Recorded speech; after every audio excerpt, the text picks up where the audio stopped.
So hello, welcome in this lecture जिसमें हम लोग कवर करने जा रहे हैं अपना weekly activity sorry practice assignment 2.1 statistics one.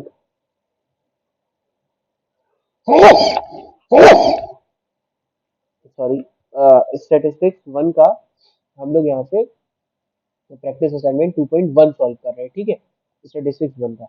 तो मैं यहाँ पे इसको इरेज कर देता हूँ, देन क्वेश्चन आपको स्टार्टिंग करके यहाँ पे सॉल्यूशन करके मैं बताता हूँ। लेट मी चेक रिकॉर्ड हो रहा है। Yes, record. अगर मैं आपको बताऊं, study conducted in last 10 years, ये आपको एक बार चार्ट दिया गया है। ठीक है, आप इसको क्वेश्चन को पढ़ो, एक बार स्टडी करो। इसमें अलग अलग स्टैंडर्ड्स, 10 स्टैंडर्ड में अलग अलग स्ट्रीम के बार चार्ट दिए गए हैं ईयर वाइज, या एक लास्ट 10 ईयर का डेटा का एक उनने कैलकुलेशन किया है कि किस स्ट्रीम में बच्चे जा रहे हैं लास्ट 10 ईयर्स में, परसेंटेज उनने काउंट करा है। इसमें बताना है the percentage of student have chosen biology और पॉलिटी। तो बायोलॉजी और पॉलिटी की अगर मैं बात करता हूँ यहाँ पे, ठीक है, तो let me see in the biology और polity. Just wait for 1 minute, just wait for 1 minute.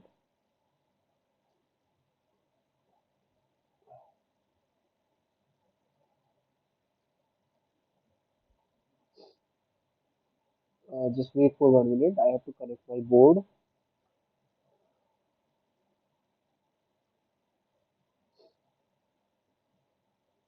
Okay, Google okay,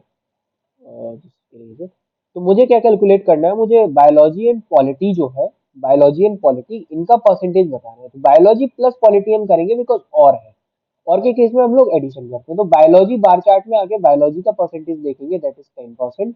तो 10% प्लस जो हमारे पास यहाँ पे पॉलिटी का परसेंटेज है, दैट इज ऑल्सो द 10%, तो उसको भी ऐड कर देंगे। जो पॉलिटी के कॉलम में जाके देखेंगे ये बार चार्ट, तो ये टोटल आ जाता है 20%। तो यहाँ से इन डिटेल मार्क कर देंगे हम लोग 20%। ठीक है,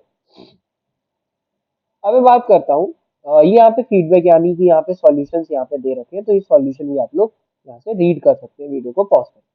अब मैं क्वेश्चन नंबर 2 देखता हूँ। The union budget of India is presented each year by the finance minister of India.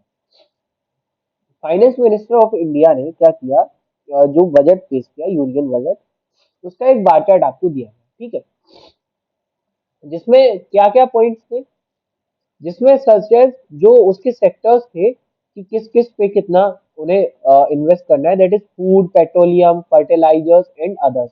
ये आपके सेक्शंस थे। तो हमें बताना है कि ये हमें चूज करना है इनमें से, representing shares of different sectors.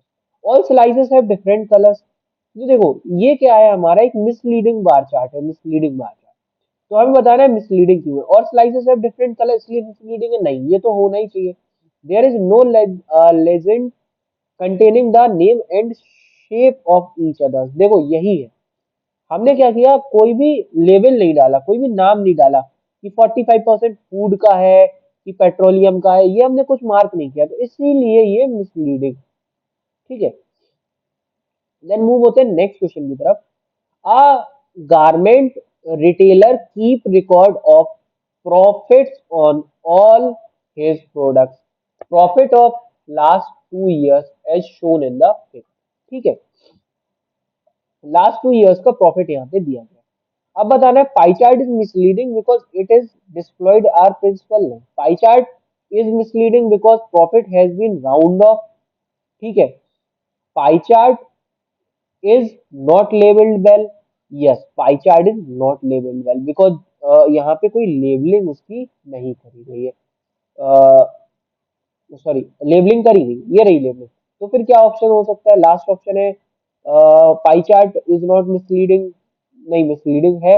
Pi chart is misleading because of profit has been round off. Round off एक बार करके देखेंगे, इसको काउंट करके देखेंगे, अगर ये 100 के इक्वल नहीं हो रहा है, ठीक है, देन ये क्या हो जाएगा, हमारा मिसलीडिंग हो जाएगा। तो मैं इसको काउंट करके देखता हूँ। तो 35, 35 प्लस 10 दैट इज 45। तो दो सेक्शन हमने कवर कर लिए। देन 16 प्लस 19 हमने करा, तो दैट इज 25 एंड 22।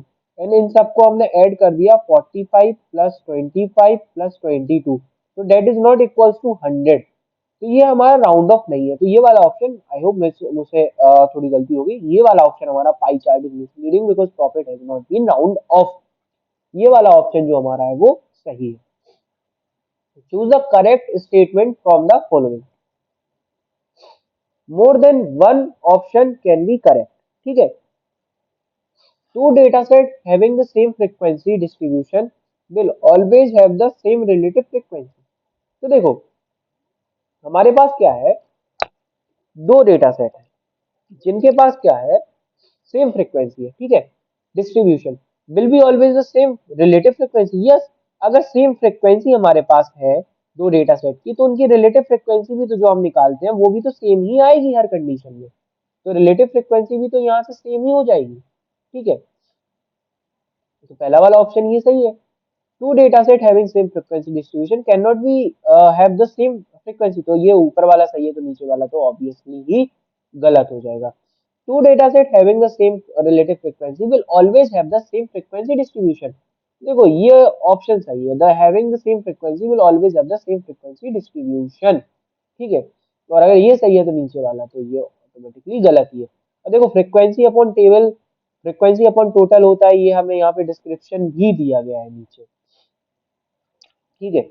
अब बात करते हैं नेक्स्ट क्वेश्चन की। The monthly savings in thousand from the month of January to July a particularly household is given. घर का जो सेविंग है वो दी गई है, इन थाउजेंड में दिया गया है जनवरी टू जुलाई तक का। ठीक है। हमें उसका क्या बनाना है, हमें उसका बार चार्ट कन्वर्ट करना है। तो देखो हम देख लेंगे कि सारी वैल्यू जनवरी 20 पे जा रहा है, फरवरी 22 पे जा रहा है, कौन से बार चार्ट में सही है। तो देखो जनवरी 20 पे, जनवरी 20 पे, फरवरी 22 पे, फरवरी 22 पे, यहाँ पे 30 से नीचे है हमारा मार्च 28 सही है, 40 है हमारा अप्रैल सही है, 34 है हमारा 30 से ज्यादा, 30 से ज्यादा होना चाहिए, दैट इज मई, तो मई है यहाँ पे। और जून एंड जुलाई, जून है हमारा 20 से कम यानी कि 18, तो ये रहा जून एंड जुलाई, ये रहा 20, तो ये हमारा सही हो जाता है। ठीक है। नेक्स्ट ऑप्शन देखते हैं। तो नेक्स्ट ऑप्शन कुछ इस हिसाब से है, जिसमें हमें मैच करना पड़ेगा कि क्या ये एग्जैक्टली यही है या कुछ गड़बड़ है इसमें। तो देखो ये 10 से स्टार्ट हो रहा है, नहीं हमें 0 से स्टार्ट होने वाला चाहिए, तो ये तो सही नहीं है। इसको भी हम राउंड ऑफ करके बना सकते हैं वैसे, अगर हम इसको बनाना चाहें, बट नहीं होगा, हमें 0 से काउंट करना है, तो ये वाला सही होगा। देन हम इसमें देखते हैं कि ये क्या। तो देखो इसमें क्या करा गया, इसमें हमने बस एक्सिस बदल दिए, बट बार चार्ट तो फिर भी सही है बिकॉज सबकी वैल्यू सही है। तो ये भी हमारा ऑप्शन सही होगा और ये वाला भी ऑप्शन हमारा सही था। ठीक है। बस इतने ही इसमें क्वेश्चन थे। हम लोग मूव होते हैं अपना प्रैक्टिस असाइनमेंट 2.2 की तरफ। ठीक है। तो इसमें हम लोग सॉल्व कर रहे हैं प्रैक्टिस असाइनमेंट 2.2। ठीक है। जिसमें पहला ही क्वेश्चन है, राजधानी ट्रेन कनेक्ट द, एक मैं देता हूं आपको 10 सेकेंड, आप क्वेश्चन पढ़ के देखो एक बार।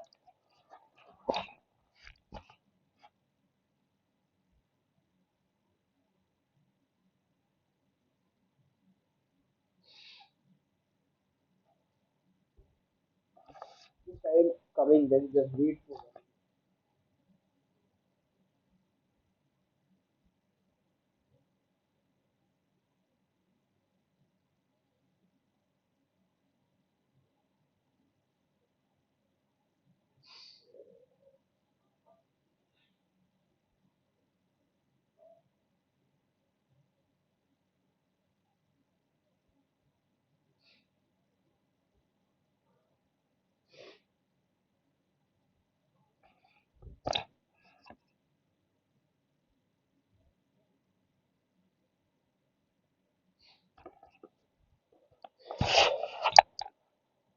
So see, Rajdhani trains connects the national capital of India, state capital of India, and or the biggest cities of the state। ठीक है। तो क्या हो रहा है यहाँ पे, राजधानी ट्रेन क्या कर रही है, कनेक्ट कर रही है नेशनल कैपिटल्स ऑफ इंडिया को। ठीक है। और क्या कर रही है, biggest cities state. The Rajdhani express 12437 running from सचंद्र Secunderabad junction to Hazrat Nizamuddin junction has one AC first class, 5 AC second class and 9 AC third class. ठीक है। तो देखो इसके पास में क्या है, मैं एक बार कलर ले लेता हूँ एंड इसको थोड़ा सा थिक कर लेता हूँ। इसके पास क्या है, फर्स्ट एसी जो है, first AC, I have to write first AC. इसके पास जो फर्स्ट एसी है वो कितने, it has first AC, second AC and third AC, और इन सब की हमारे पास वर्थ दी गई है। फर्स्ट एक एसी की जो वर्थ है हमारे पास वो 10 वर्थ है। सेकंड एसी, देखो, on a given date 10 berth first AC, half of the second A berth and 235 berth. हमें निकालना क्या है, what is the percentage berth filled in the train on the given day. ठीक है, तो हम क्या निकालेंगे, सबसे पहले हम लोग कैलकुलेट करेंगे टोटल नंबर ऑफ वर्ड्स का।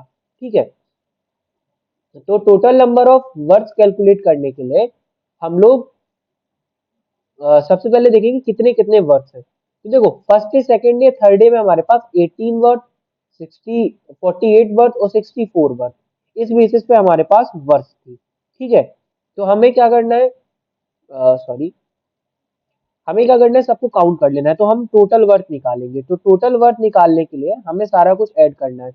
देखो, जैसे कि यहाँ पे सॉल्यूशन में दिया गया है 18, 240 एंड 576, तो सबका टोटल कितना आ जाएगा, 834 आ जाएगा। फिर हम क्या निकालेंगे, berth fill in the train on the given day.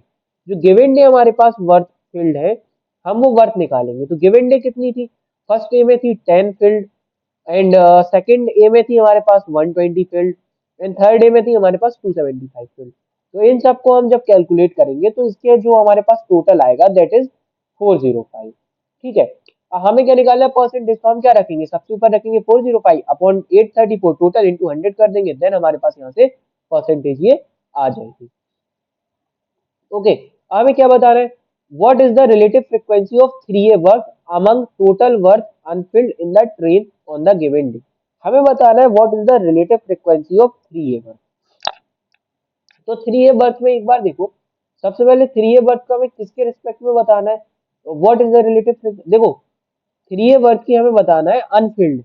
तो अनफिल्ड पहले तो हम बर्थ कैलकुलेट करेंगे, तो फील्ड बर्थ थी हमारे पास 834। तो देखो नीचे यहाँ पे सॉल्यूशन देखो, 834 हमारे पास फील्ड बर्थ थी यहाँ पे, और 405 हमारे पास अनफिल्ड बर्थ थी। तो हमने क्या किया, field birth minus Anfield birth कर दिया, तो जिससे हमारे पास कैलकुलेट होके आया है 429। ठीक है, and total Anfield birth in a 3A train, तो हम 3A ट्रेन में टोटल अनफिल्ड बर्थ निकाल लेंगे। तो देखो, टोटल बर्थ हमारे पास कितनी थी उस दिन 3A ट्रेन में, दैट इज 48 बर्थ। ठीक है, तो टोटल अनफिल्ड बर्थ जब हम काउंट करेंगे 3A में, तो हमें ये देखना पड़ेगा कि उस दिन कितनी थी, एंड उसको हम मल्टीप्लाई करके 275 से माइनस कर देंगे, दैट इज 301। ठीक है, अब हमें क्या करना है, 301 का परसेंटेज निकालना है, किसके रिस्पेक्ट में, 429 के रिस्पेक्ट में। तो relative frequency of 3A work unfilled to the total work unfilled in the train, 301 divide by 429, that is 0.7016। Then move to the next question, what is the pie chart representation of the work filled in the train on the given day। तो हमें pie chart representation बताना है। तो देखो, सबसे पहले हम percentage निकाल लेंगे। हमें किसके बेसिस पे पाई चार्ट रिप्रेजेंटेशन बताना है, हमें बताना है वर्थ फील्ड के बेसिस पे।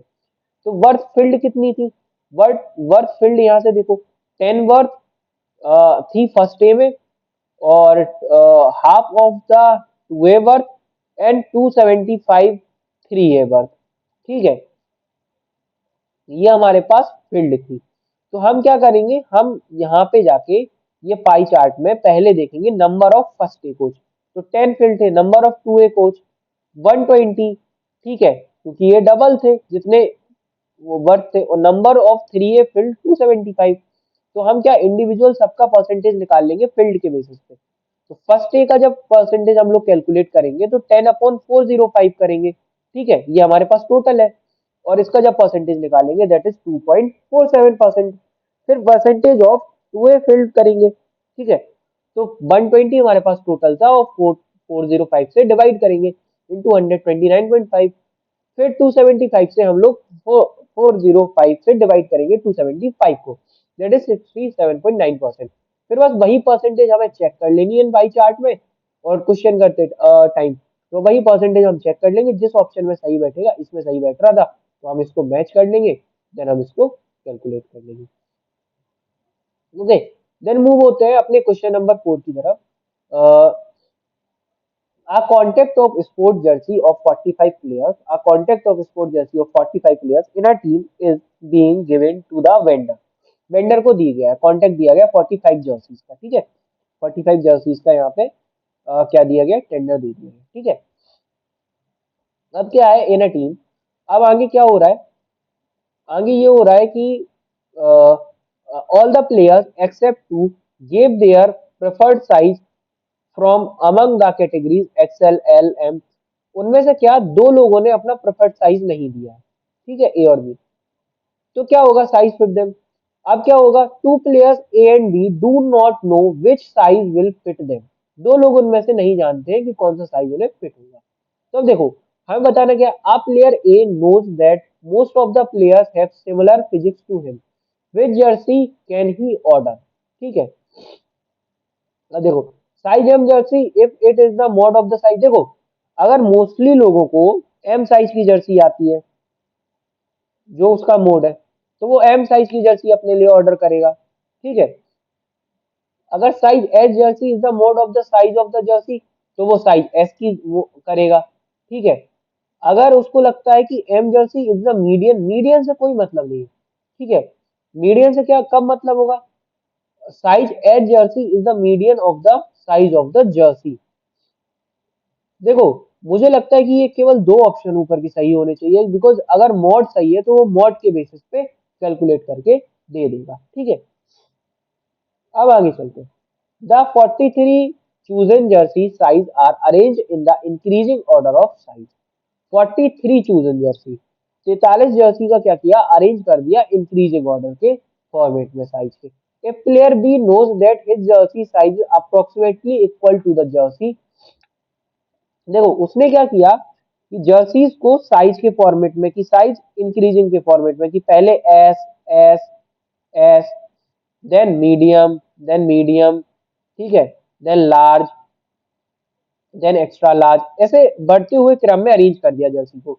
अब बी को क्या पता है कि उसका साइज किस बेसिस पे है, तो वो क्या करेगा, वो अपना मीडियन देखेगा कि मैं कहाँ लाई कर रहा हूँ, ठीक है। तो वो क्या करेगा, अगर एम इज द मीडियन, अगर एम इज द मीडियन, अगर एम मीडियन है तो वो इसी को चूज करेगा। अगर एस इज द मीडियन, अगर एस मीडियन इन जर्सीज का रेंज का, तो वो एस को चूज करेगा। That is the answer. Then move to the question number 6। Player A and B have identify their preferred jersey size. A and B ने क्या किया, आइडेंटिफाई कर लिया अपने जर्सी का size. Based on the information or on the data from question 4 and 5 and their preferences has been added to the existing data set, what can be about the mode of the new data set। तो देखो, mode हमें calculate करना है। ए and B हमने क्या किया, यहाँ पे हमने ए एंड बी जो थे, identify their preferred size Jersey, उनने क्या किया, अपने जर्सी का एग्जैक्टली साइज प्रेफर कर लिया। Based on the information of the data question 4 and 5 and their preferences has been added to the existing data set, what can be the mode of the new data set। अब new data set का mode क्या है, देखो the mode does not change, because mode change नहीं होता है कुछ भी जोड़, ठीक है। The mode is necessarily equal to the jersey size of A, नहीं, the mode is necessarily equal to the jersey size of B. B की जर्सी साइज से क्यों इक्वल होगा, बिकॉज बी ने जर्सी अपनी मीडियन के बेसिस पे चुनी थी, इसलिए उसका बी के इक्वल होगा। क्वेश्चन नंबर 7 को सॉल्व करते हैं। Player A and B have identified their preferred jersey size based on the information on the data from question 4 and 5, their preferences have been added to the existing data set, can be said amount the median of the new data set। तो देखो, median change ही नहीं होगा पहली बात तो, because median थोड़ी ना change होगा, हमने मीडियन के बेसिस पे सेलेक्ट करा था, तो median does not change, median तो हमेशा वही रहेगा जो हमारा ओल्ड मीडियन था, ठीक है। The median is not necessarily equal to the jersey size of the player A. तो देखो, median is not necessarily equal to the jersey size of player A, जरूरी नहीं है कि वो ए के बराबर हो, ठीक है, या बी के बराबर हो, ये जरूरी नहीं है। अब आगे चलते हैं। नेक्स्ट क्वेश्चन हमारा है, सबसे पहले तो हमें एक टेबल दी दी गई है। यहाँ पे first language speak in India, ठीक है, बंगाली कितनी है, इंग्लिश कितनी है, उनका परसेंटेज दे दिया है इंडिया में। अब क्या बताना है, what is the relative frequency of first language speak for Dravidian language in India. तो देखो हमें क्या करना है, हमें निकालना है सबका टोटल, ठीक है। तो हम क्या करेंगे, हम सबका टोटल काउंट करेंगे। तो टोटल कितना आ रहा है, तो हमें द्रविडियन लैंग्वेज देखनी है। तो हमें क्या करना है, हमें द्रविडियन लैंग्वेज कितनी है, कन्नड़, मलयालम, तमिल और तेलुगु। तो कन्नड़, मलयालम, तमिल और तेलुगु, कन्नड़, मलयालम और यहाँ से हम लोग उठाएंगे तमिल एंड तेलुगु, ठीक है। इतनी लैंग्वेज को हम क्या करेंगे, हम यहाँ पे उनका एडिशन कर लेंगे, ठीक है। हमने सबका एडिशन करके एक टोटल निकाल लिया। उसके बाद हमें क्या बताना है, हमें द्रविडियन लैंग्वेज का क्या बताना है, फर्स्ट लैंग्वेज का रिलेटिव फ्रिक्वेंसी बताना है, ठीक है। तो रिलेटिव फ्रिक्वेंसी बताने के लिए इन सारी लैंग्वेज का हमने टोटल तो काउंट कर लिया है। अब उसको क्या करेंगे, फर्स्ट लैंग्वेज को हम उसका परसेंटेज निकाल देंगे। इसका किसका, हमने कन्नड़ उठाया, तो कन्नड़ कितना था हमारे पास, 3.61 था, ठीक है। उसके बाद हमने क्या उठाया, कन्नड़ के बाद में हमने मलयालम उठाया जो 2.88 था। फिर हमने क्या उठाया, तमिल एंड तेलुगु, तमिल कितना था, 5.70 था, ठीक है। उसके बाद हमने क्या उठाया, तेलुगु उठाया जो कि 6.70 था। इन सबको हमने क्या किया, ऐड किया। ऐड करने के बाद लगभग लगभग कितना आता है, ये आता है हमारा 18.89। तो ये हो गया 18.89, ठीक है। अब इसका परसेंटेज हम लोग बता देंगे 18.89 का, दैट इज 0.18%। तो 0.18% हमारा आंसर होगा। What is the petro chart representation of the data set. तो हमें इसका पेट्रो चार्ट रिप्रेजेंटेशन बताना है। तो देखो पेट्रो चार्ट हम लोग कैसे बनाते हैं, पेट्रो चार्ट बनाने के लिए हमें सबसे पहले तो डेटा को अरेंज करना पड़ेगा, या तो इंक्रीजिंग या डिक्रीजिंग ऑर्डर में। तो दो यहाँ पे हमारे पास डेटा सेट है, ठीक है। तो एक तो ये है हमारा डिक्रीजिंग ऑर्डर में ये वाला, और एक हमारे पास ये रहा। अब इनमें से हमें क्या करना है, हमें देखना है कि कौन कितने परसेंटेज बेसिस पे, या हम डेटा सेट की वैल्यू यहाँ से उठा लेंगे। तो डेटा सेट की वैल्यू हम इसमें चेक करेंगे। चेक करने के बाद हम देखेंगे कि ये वाला हमारे पास सही बैठ रहा था, बिकॉज 50,000 लोग हिंदी है, बंगाली पे सब लोग 1 लाख के नीचे या 10 लाख के नीचे, तो ये वाला हमारा जो है पेट्रो चार्ट सही हो जाता है। What is the median of the data set. तो मीडियन तो हिंदी ही है यार, मीडियन तो हिंदी है, बट इस केस में हम कह क्यों नहीं सकते हैं कि मीडियन हिंदी है, बिकॉज डेटा सेट का मीडियन कैलकुलेट करने के लिए पहली बात तो ये इसलिए है क्योंकि ये नॉमिनल स्केल ऑफ मेजरमेंट है। तो नॉमिनल स्केल ऑफ मेजरमेंट में मीडियन कैलकुलेट नहीं कर सकते। इफ कर सकते तो मीडियन मोस्टली हिंदी ही आता है, ठीक है। बट इस केस में नहीं कर सकते, बिकॉज हम डेटा सेट, बिकॉज ये क्या है, नॉमिनल स्केल ऑफ मेजरमेंट है, ठीक है। अब क्या है, यूज द फॉलोइंग डेटा, ये आपके पास एक पूरी टेबल दे दी गई है, ठीक है। तो आपको इसमें से क्या कैलकुलेट करना है, how many man of the match did player 4 win, did player 4 win, player 4 का बताना है। प्लेयर 4 का हमें क्या बताना है, फ्रीक्वेंसी बतानी है मैन ऑफ द मैच। तो देखो इसको हम एज अ स्टेटिस्टिक्स एनालिसिस के बेसिस पे देखेंगे। हमारे पास क्या है, हम रिलेटिव फ्रीक्वेंसी काउंट कर सकते हैं, ठीक है। अगर हमारे पास टोटल फ्रीक्वेंसी दे दी गई है, तो क्या है, हमें क्वेश्चन पढ़ना पड़ेगा। In the sport cricket man of the match award is giving to the outstanding player in the match. Table दी गई, shown in the most man of the match award one by a team of 11 players, each of whom played of 1000 match for the which of the data set is given. 1000 match उन लोगों ने खेले हैं जिसके लिए उन्होंने कितने man of the match जीते। तो देखो टोटल हमारे पास मैन ऑफ द मैच कितने होंगे, 1000, बिकॉज कोई ना कोई तो बना है किसी ना किसी मैच में। तो 1000 हमारे पास इसका टोटल है। अब हमने क्या किया, हमने क्या निकाला, हमने निकाला परसेंट, ठीक है, जस्ट वन। तो हमें क्या करना पड़ेगा, सबसे पहले हमें मैन ऑफ द मैच की फ्रीक्वेंसी काउंट करनी पड़ेगी, ठीक है। और इन सबको हमें एडिशन करना पड़ेगा। तो मैं कैलकुलेटर ऑन स्क्रीन खोल लेता हूँ, ठीक है, 1 मिनट। देखिए कैलकुलेटर से पहले मैं आपको यहाँ कैलकुलेट करके बता देता हूँ। The relative frequency of the particular given in the ratio of frequency that to player sum of the frequency of to player. Let X and Y denote the number of man of the match one by player 4 and 3। 4 and 3 का data, 4 का data नहीं था हमारे पास, तो 4 and 2 के data के लिए हमने क्या मान लिया, हमने उन्हें एक्स एंड वाई मान लिया। ठीक है, और हमने इस टोटल को काउंट किया, टोटल को। ठीक है, तो टोटल हमने जब एडिशन किया यहाँ पे, तो ये टोटल कितना आ रहा है, 424 आ रहा है यहाँ पे। ठीक है, एंड एक्स एंड वाई, तो ये हमारे पास 424 प्लस एक्स प्लस वाई, हमारे पास total man of the match की फ्रिक्वेंसी आ गई। अब टोटल फ्रिक्वेंसी को जब हम 76 से डिवाइड कर रहे हैं, देखो हम क्या करते हैं, रिलेटिव फ्रिक्वेंसी जब हम काउंट करते हैं, तो रिलेटिव फ्रिक्वेंसी काउंट करने के लिए हम लिखते हैं फ्रिक्वेंसी ऑफ इंडिविजुअल एक टेबल में। और टोटल फ्रिक्वेंसी कितनी है, टोटल फ्रिक्वेंसी हमने ये कैलकुलेट करी है, एक्स एंड वाई मान ली हमने, जिनकी नहीं दी गई थी उनकी, और हमने सबको जोड़ लिया, that is 424 X plus Y. तो हम क्या करेंगे, 77 plus divide by 424 plus x plus Y हम लोग यहाँ पे करेंगे। ठीक है,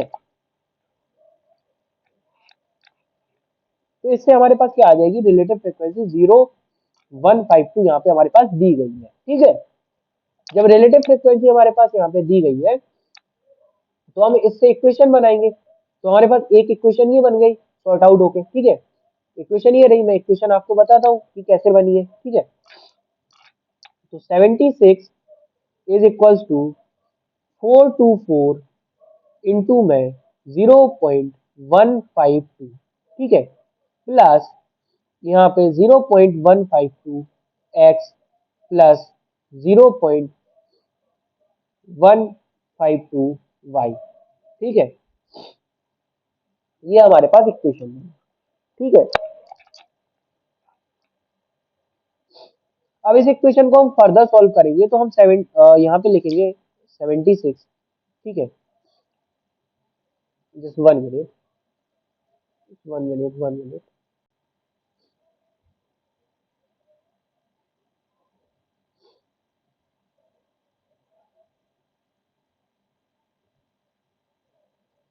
तो देखो यहाँ पे हम लोग लिखेंगे 76। ठीक है, और हम लोग 4 to 4 का यहाँ पे मल्टीप्लाई कर लेंगे, यहाँ पे जो हमारा 4 to 4 है, इसका मल्टीप्लाई कर लेंगे 0.125 में, और इसको सॉल्व कर लेंगे, तो लगभग लगभग सॉल्व होने के बाद ये हमारे पास इक्वेशन आ जाएगी। ठीक है, इसको मैं आपको डिटेल में सॉल्व करके भी बता देता हूँ, इन डिटेल। ठीक है, तो जस्ट वेट फॉर 1 मिनट। जो हमारे पास इक्वेशन रही, ये जो हमारे पास क्वेश्चन रहा, मैं कैलकुलेटर यहाँ पे खोल लेता हूँ, जस्ट वेट फॉर 1 मिनट। ये, तो देखो हमारे पास कैलकुलेशंस हमें क्या क्या चाहिए, यहाँ पे देखो हमें चाहिए फोर, कैलकुलेटर वहां भी आपको ऑन स्क्रीन रहता है आपके पास, 4 इंटू 0.152, इसको टोटल करेंगे, दैट इज 64.448। और जब हम इसको माइनस करेंगे उस साइड ले जाके 76 से, तो हमारे पास जो वैल्यू आती है दैट इज 11.552। तो देखो हमारे पास 11.55 आ गया यहाँ पे, इज इक्वल्स टू, और हमारे पास था 0.152 इंटू एक्स प्लस वाई। ठीक है, तो एक्स प्लस वाई हम लोग क्या निकालेंगे, that is 11.55 divide by 0 point, जब ये इसके नीचे जाएगा 0.152। तो कैलकुलेटर ऑन कर लेते हैं।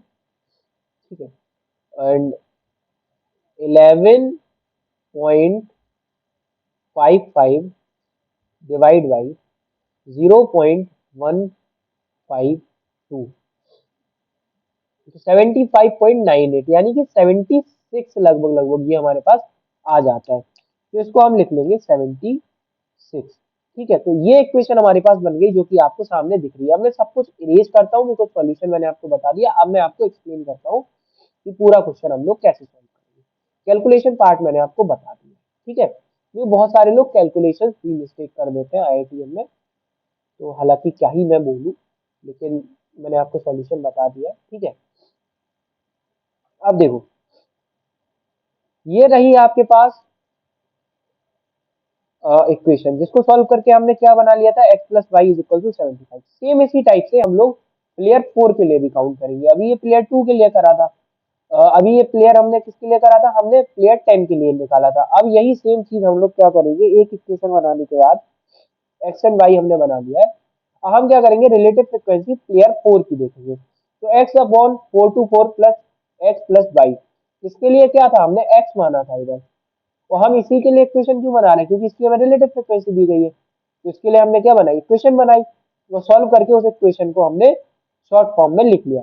देन हमारे पास जब इनको हम सॉल्व कर रहे हैं तो हमारे पास एक्स एंड वाई की वैल्यू यहाँ पे आ जा रही है, तो वही हमें निकालना था। और हमें एक्स की वैल्यू बतानी थी, हमें क्या प्लेयर 4 की मैन ऑफ द मैच की फ्रिक्वेंसी यहाँ पे बतानी थी, तो वही मैंने यहाँ पे बताई है।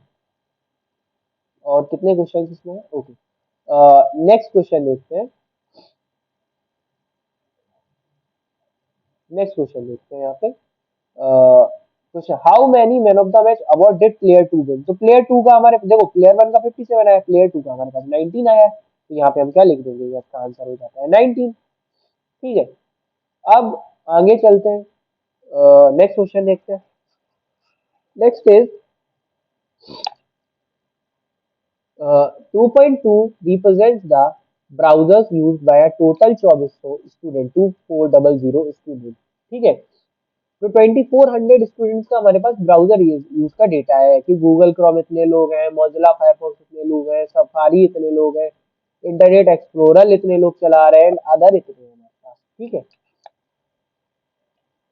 देन हमें बताना क्या है, हमें बताना है what is the mode of browser, mode.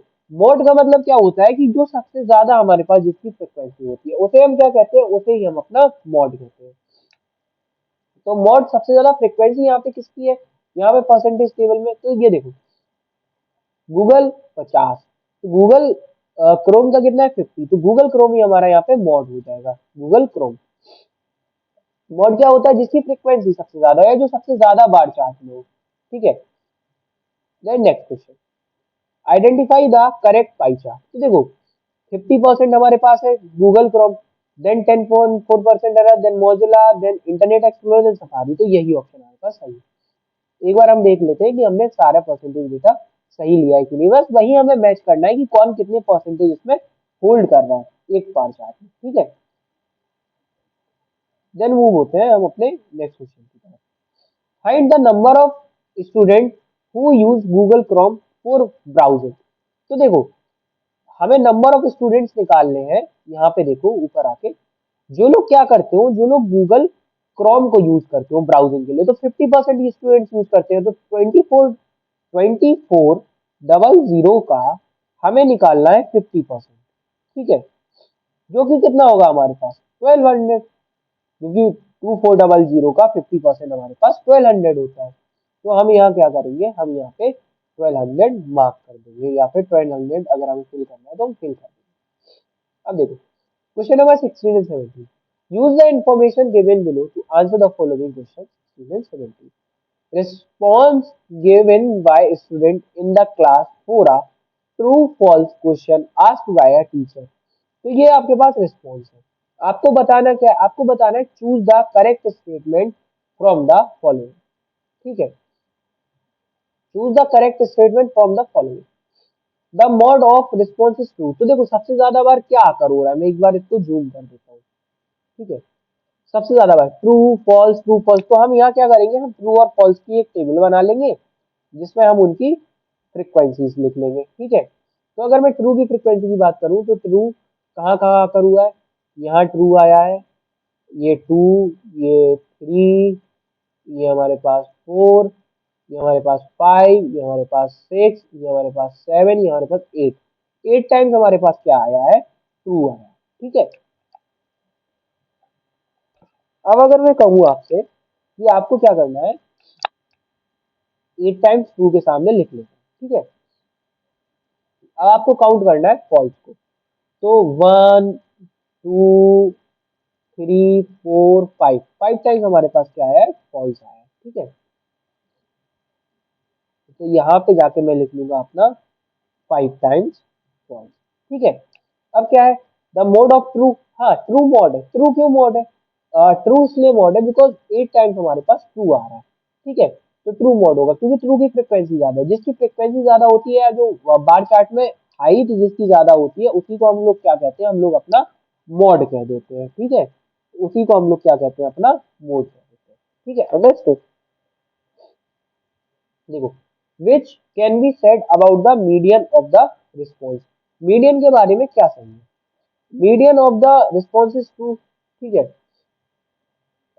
Median of the response is false, तो फॉल्स भी नहीं है। Median of the response can be either true और false. Median is not defined for, देखो ये हमारा जो डेटा सेट है that is the nominal scale of data. तो nominal scale of data set में हम लोग क्या करते हैं, अपना मीडियन जो है वो कैलकुलेट नहीं कर सकते नॉमिनल स्केल ऑफ मेजरमेंट में। तो इसके लिए हम क्या करेंगे कि मीडियन होगा ही नहीं। देन क्वेश्चन नंबर 18, 19 एंड 20 देखते हैं। Consider a factory where two different types of objects, namely A, B, and A, B are produced. A, B क्या होते हैं? प्रोड्यूस होते हैं, ठीक है। ए बी में हमारे पास चार मेथड है ए बी को प्रिपेयर करने के। ड्रिलिंग है, वेल्डिंग है, ग्राइंडिंग है एंड फिटिंग है। एंड बी को प्रिपेयर करने के हमारे पास drilling, welding, grinding and fitting है। जिसका परसेंटेज ऑफ कंपोजिशन दिया गया है कि कौन कितने परसेंटेज ऑफ कंपोजिशन में प्रिपेयर करा जाता है। बताना क्या है? Find the number of object of type B that in drilling stage at time T. हमें बताना है number of object of type B, ठीक है, that is drilling stage at time T. हमें ड्रिलिंग स्टेज पे वो कितने टाइम तक रहा। तो ड्रिलिंग में 0.25% ऑफ टोटल टाइम रहा है, ठीक है। तो देखो क्या था यहाँ पे हमारे पास, तो पूरा क्वेश्चन एक बार पढ़ते हैं। ये मैंने आपको एक्सप्लेन कर दिया है कि क्या दिया गया। अब एक बार क्वेश्चन पढ़ते हैं। Consider a factory where two different types of object namely A and B are produced. Each object undergoes through four stages: drilling, welding, grinding, and fitting. At a given time t, 100 objects of type A and 200 objects of type B. Total 200 objects of type B थे, ठीक है। और 25% of time लग रहा है हमें क्या करने में? 25% ऑफ टाइम हमें लग रहा है केवल केवल उसे ड्रिलिंग करने में। तो हम क्या करेंगे, हम टोटल नंबर ऑफ आइटम्स जो 200 थे हमारे पास बी के, उनका हम 25% कैलकुलेट कर लेंगे। दैट इज 200 इंटू 25 अपॉन में 100। तो 200 से यहाँ पे हम लोग 100 कैंसिल कर देंगे टू टाइम्स पे, ठीक है। तो 25 इंटू टू जो कि हमारे पास आता है 50। तो 50 जो टाइम है वो हमें लग रहा है इसको ड्रिलिंग करने में। Then find the number of object that is grinding stage at time T, ठीक है। Find the number, total number of object. देखो टोटल नंबर ऑफ ऑब्जेक्ट है ए बी, और उनका हमें क्या निकालना है? हमें दोनों का बताना है टाइम टी, ठीक है। क्या करने में? ग्राइंडिंग करने में। तो पहले हम लोग निकाल लेते हैं ए का। ए के कितने ऑब्जेक्ट थे टोटल? टोटल ए के थे 100 ऑब्जेक्ट, और ग्राइंडिंग में टाइम लग रहा था 15। यहाँ देखो टेबल में ए को ग्राइंडिंग में कितना लग रहा है? 15, और ग्राइंडिंग में बी को कितना लग रहा है? 10। तो हमने क्या किया कि इनके परसेंटेज से मल्टीप्लाई कर दिया, इनके नंबर ऑफ यूनिट्स को। तो इसमें आया 15 हमारे पास, इसमें आया 20, उन दोनों के टाइम को जोड़ दिया तो हमारे पास टोटल नंबर ऑफ आइटम्स का टाइम यहाँ पे आ गया है कैलकुलेट होके। अब यहाँ पे 20th क्वेश्चन अपना देखते हैं। 20th हो गया। 21th क्वेश्चन देखते हैं। X Y Z are observation and the sum of their frequencies in 50 and relative frequencies corresponding to x and z are 30%। हमारे पास क्या है? X Y Z observation and sum of their frequencies is 50। इनकी सबकी frequency का सम क्या है? 50 है, relative frequency. Correspond to X and Z are 30 and 40। X and Z के करस्पॉन्डिंग कितनी है? 30 एंड 40। क्या? Relative frequency. तो एक टेबल बना लेते हैं जिसमें हम लोग लिखते हैं एक्स, वाई एंड जेड। इनकी वाई एंड जेड की हमें क्या पता है? हमें पता है रिलेटिव फ्रीक्वेंसी। तो यहाँ पे हम लोग रिलेटिव फ्रीक्वेंसी लिखते हैं, और वाई की रिलेटिव फ्रीक्वेंसी हमें, एक्स की रिलेटिव फ्रीक्वेंसी हमें पता है 30%। और यहाँ पे जो एक्स की रिलेटिव है, नोट वाई मत समझना, सामने लिखा है बट इसको मानना एक्स की। एंड जेड की जो हमारे पास रिलेटिव फ्रीक्वेंसी है डेट इज 40%, ठीक है। हमारे जो बाई की रिलेटिव फ्रीक्वेंसी नहीं है।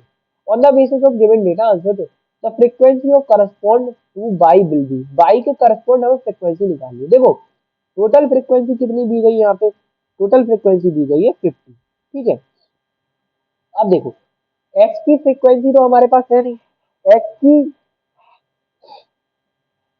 की हमारे पास क्या है? Correspond to X and Z. हमारे पास दोनों की क्या दी गई है? Relative frequency. तो मैं मान लेता हूँ कि एक्स की फ्रीक्वेंसी थी एक्स, ठीक है, यहाँ पे लिख लेता हूँ एक्स, वाई की फ्रिक्वेंसी थी वाई, ठीक है, और जेड की फ्रिक्वेंसी थी जेड, ठीक है, एक्स की यहाँ लिख लेता हूँ एक्स।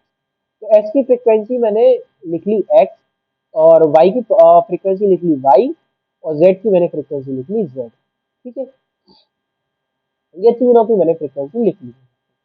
अब मुझे क्या करना है, मैं इक्वेशन बनाऊंगा फ्रिक्वेंसी अपॉन में टोटल फ्रिक्वेंसी, एक्स की फ्रिक्वेंसी एक्स अपॉन में टोटल फ्रिक्वेंसी 50, जो कि क्या है 30 है। तो एक्स की फ्रिक्वेंसी कितनी हो गई, एक्स इज इक्वल टू 240, ठीक है, क्योंकि मुझे क्या दिया गया था, फ्रिक्वेंसी करस्पॉन्डिंग परसेंट दिया गया था, यानी कि 30% दिया गया था, तो इसकी फ्रिक्वेंसी कितनी 30%, तो मुझे 30 डिवाइड बाई 100 भी करना पड़ेगा। तो 240 डिवाइड बाई 100 में करूंगा, एक मिनट, ये 2400 आएगा, सॉरी सॉरी, मैं दोबारा आपको कैलकुलेट करके बताता हूँ।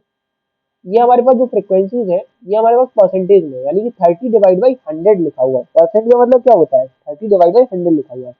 तो देखो, एक्स की फ्रिक्वेंसी एक्स डिवाइड बाई हमने किया है यहाँ पे 50, जो कि total frequency is equal to बराबर है 30% के, तो 30 अपॉन में 100, और 50 से 100 कैंसिल आउट करेंगे यहाँ पे 2 टाइम्स, और 2 से 30 करेंगे 15 टाइम्स, तो हमारे पास एक्स की जो फ्रिक्वेंसी है वो 50 यहाँ पे आ जाती है, ठीक है। तो हम एक्स की फ्रिक्वेंसी यहाँ पे लिख लेते हैं, वो कितनी होगी हमारे पास, यहाँ पे हमारे पास था वाई, ठीक है, और जो हमारे पास एक्स की फ्रिक्वेंसी आई है दैट इज 50, ठीक है, एक्स की जो फ्रिक्वेंसी आई है दैट इज 50। हमें जो कैलकुलेट करना है दैट इज वाई, वाई की फ्रिक्वेंसी, बट वाई की अभी नहीं निकलेगी बिकॉज वाई की हमारे पास यहाँ पे रिलेटिव फ्रिक्वेंसी है, तो हम जेड की फ्रिक्वेंसी कैलकुलेट करने की कोशिश करते हैं। तो जेड में हमारे पास जेड की फ्रिक्वेंसी जेड अपॉन में जेड की रिलेटिव, जेड की टोटल फ्रिक्वेंसी, जेड की नहीं overall total frequency 50, Z upon 50 is equal to, यहाँ लिखूंगा Z upon 50 is equal to, जो हमारे पास जेड की रिलेटिव फ्रिक्वेंसी थी 40, और जो की थी परसेंटेज में, तो 40 डिवाइड बाई 100।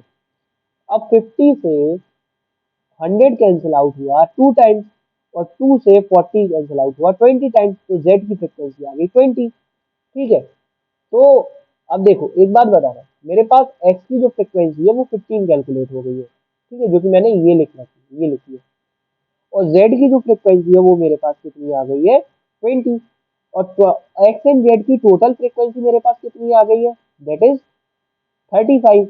तो मैं 50 माइनस 35 जब करूंगा तो मेरे पास 15 बचता है, जो कि क्या है 15 क्या है वाई की फ्रिक्वेंसी है, अंडरस्टूड। तो ये यहाँ से सॉल्व हो जाता है। What will be the cumulative frequency of X and Y, तो एक्स एंड वाई की क्यूमुलेटिव यानी कि उनकी एडेड फ्रीक्वेंसी, तो देखो एक्स प्लस वाई की फ्रीक्वेंसी पूछी है, क्यूमुलेटिव फ्रीक्वेंसी मतलब दोनों की एडिशन वाली फ्रीक्वेंसी, यानी कि एक्स प्लस वाई की फ्रीक्वेंसी। एक्स प्लस वाई की फ्रीक्वेंसी कैलकुलेट करने के लिए एक्स की फ्रीक्वेंसी थी 15, और प्लस में यहाँ पे वाई की फ्रीक्वेंसी थी मेरे पास, सॉरी एक्स की फ्रीक्वेंसी थी मेरे पास, जो एक्स की फ्रीक्वेंसी आ रही थी दैट इज 15, ठीक है, कहाँ गया, एक्स की फ्रीक्वेंसी मेरे पास आ रही थी 15, और यहाँ पे वाई की फ्रीक्वेंसी भी मेरे पास आ रही थी 15, हाँ,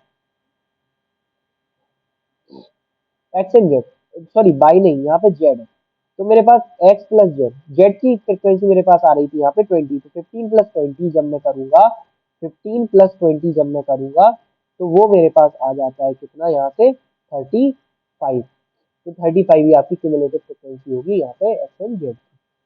और ये हमारा शायद सेकंड लास्ट क्वेश्चन है, जो मेरे पास एक डेटा दिया गया है, ठीक है, आपको ये दिया गया है, आइटम्स दिए गए, आपको क्या बता रहा है, grocery shop has 4 different item listed in the table, the pie chart shown in the figure 2.2 present the percentage relative frequency of item, ठीक है, based on this information answer 23 and 24, ठीक है, और ये बना दिया गया, find the value of x, आपको एक्स की वैल्यू फाइंड करनी है आइटम 2, ठीक है, ठीक है, यहाँ पे आपको एक्स की वैल्यू फाइंड करनी है आइटम टू की, तो देखो आइटम टू कितना है 20% है, ठीक है, और आइटम टू अगर 20% है तो आप क्या कर सकते हैं, आप पहले इनका टोटल बना लीजिए, ठीक है। आप इनका एक टोटल बना लीजिए। तो जब मैं इनका टोटल बनाऊंगा तो देखो 150, ठीक है, plus x plus Y plus 100, 600, 600, ठीक है। ये मेरे पास इनका टोटल होगा, ठीक है। अब क्या है, जो आइटम 600 है, मान लीजिए कि इनका जो टोटल है वो मैं टोटल मान लेता हूँ कि वो जेड आया। अब देखो, जो आइटम 1 है वो जेड का क्या है, 10% है। तो जेड इंटू 10%, आइटम 1 देखो ग्राफ से मुझे दिख रहा है, यहाँ पे ग्राफ देखो 10% है आइटम में, जूम करके देखो एक बार। तो जब आइटम 1 जो 10% है, तो मैंने जो जेड माना है, जो इनका टोटल है, उसका 10% में कैलकुलेट करूँ, तो जेड इंटू 10/10, ठीक है,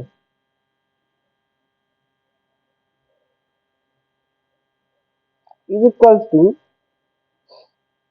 मेरे पास कितना है, ये मेरे पास हो जाता है 10/10, जो कि मेरे पास दिया गया है 150, ठीक है। तो z is equal to 150 into 100 करेंगे तो 150, और उसके बाद दो जीरो और, ठीक है, अपॉन में 10। और जब इसको 10 को कैंसिल आउट कर दूंगा मैं यहाँ पे, तो ये बचेगा 1500। यानी कि z की जो वैल्यू आ रही है वो 1500, यानी कि जो टोटल वैल्यूज है आइटम्स की वो 1500 है। तो मैं यहाँ पे लिख लेता हूँ z इज इक्वल टू 1500।